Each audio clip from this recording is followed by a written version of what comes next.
The English flag has become a symbol of racism and division. That's exactly what the mainstream media will tell you, and that's what this left-wing activist Femi argued at the Oxford Union. But Patrick Christys completely shuts him down. And when you listen to Femi in the mainstream argument, you realize there's a gaping double standard that completely collapses it. So we're going to see Femi's argument, then we're going to see Patrick Christys completely shut it down. Then at the end, I'm going to expose why the whole English flag is divisive narrative completely crumbles. Let's watch. Yeah, where do we see the English flag most often nowadays? Where do you see it most often these days? On a lamppost. Exactly. And what does this culture understand by the flags that we see on those lampposts? Well, according to YouGov, the majority of Brits believe that when they see those flags, they are put up by people who are expressing primarily anti-migrant, anti-ethnic minority sentiment more than it's about national pride.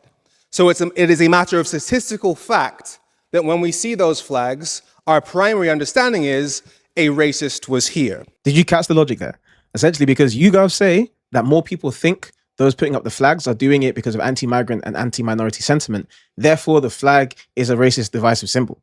But that makes no sense. If you apply that same logic to himself, how does it work? He's a Green Party supporter. He believes Zach Polanski should be the Prime Minister. God knows why.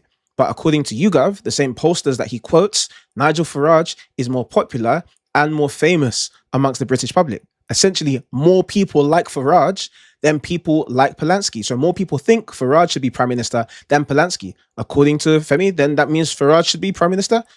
But he wouldn't say that, would he? Because it's ridiculous. The polls do not determine what's actually true. Not only is the logic flawed, but also it's a typical trend of left-wingers and people in the mainstream media ignoring what the patriots actually have to say about why they put these flags up, or why people like you and me love to see the flags hanging high in the sky. But now let's listen to Patrick Christys expose the truth about why we love the English flag. It never ceases to amaze me how many people are desperate to come to Britain, study at British institutions like this, live in quintessentially British places like Oxford, maybe even, dare I say it, claim a student loan paid for by the British taxpayer in British pound sterling with the face of the British monarch on it, and then turn around and tell us that our flag's shit. Seriously. Absolutely. I mean, come on. If the St. George's flag has become a symbol of racism and division, why is it that millions of people want to come and live in England every single year? Surely by now, word would have got out to their mates back home and they would have said, actually, lads, don't bother, you know? If you really are silly enough to believe that hanging the St. George's flag from lampposts or bedroom windows is a symbol of division, let me tell you why they're really doing it. And a part of it is migrant hotels. They've been popping up in towns and villages across the country. Did you know that 1 in every 100 illegal migrants living in these hotels has been charged with, found guilty, or is currently wanted for a crime? A schoolgirl was raped in a park by an Afghan migrant not far from here. A schoolgirl was sexually assaulted by an Ethiopian migrant in Essex 4 days after he arrived in Britain. An elderly man out walking his dog was murdered by a Moroccan asylum seeker who travelled through 13 different countries before he made it to a taxpayer-funded house in Hartlepool.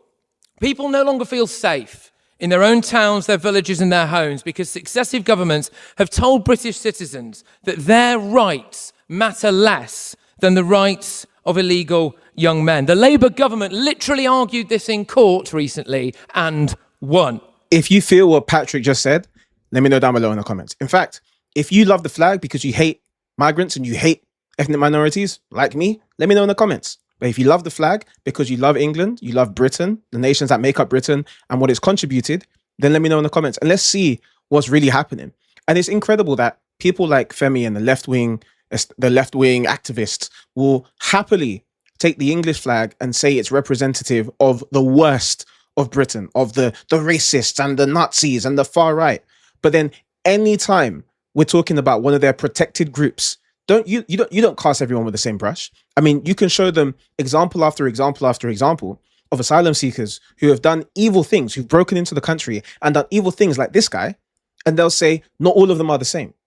They'll say you can't say it's all asylum seekers, but they'll point to a racist and say, oh, that person did a bad thing, therefore everybody who loves seeing the flags up is racist.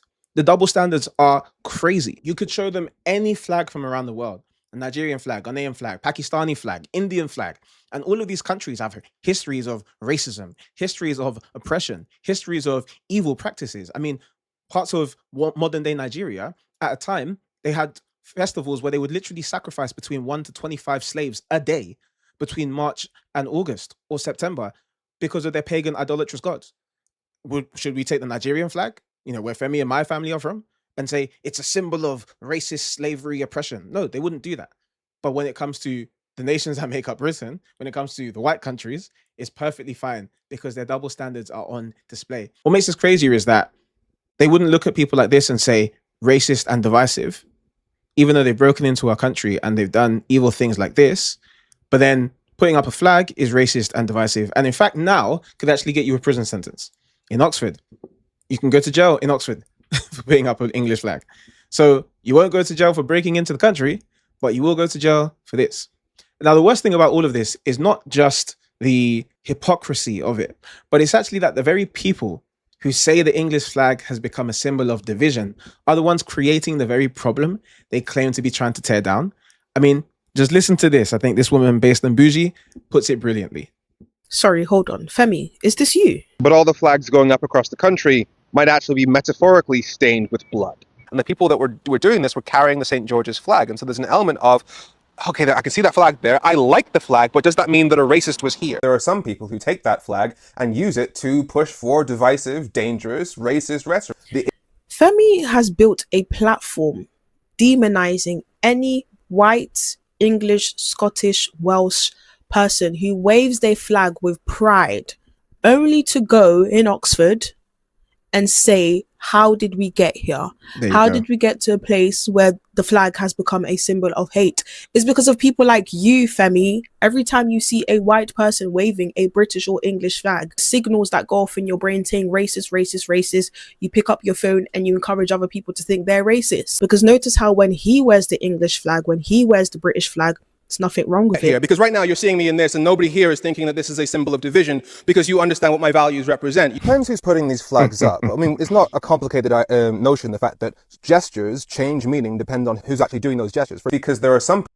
So Femi can do those gestures and it's all about love, it's all about equality, it's all about welcoming. But when you do it, if you're a patriot who hates illegal immigration, hates the invasion of our borders, hates the changing culture and people that are culturally colonizing the UK, if you hate that, then you're the evil, divisive one. Never mind the fact that you wouldn't harm an individual black person, Asian person, if you came across them. You just hate what's happening in our country. You hate the crime, you hate the double standards, you hate all of that. But no, you love the flag, you're the wrong skin color, therefore you're racist.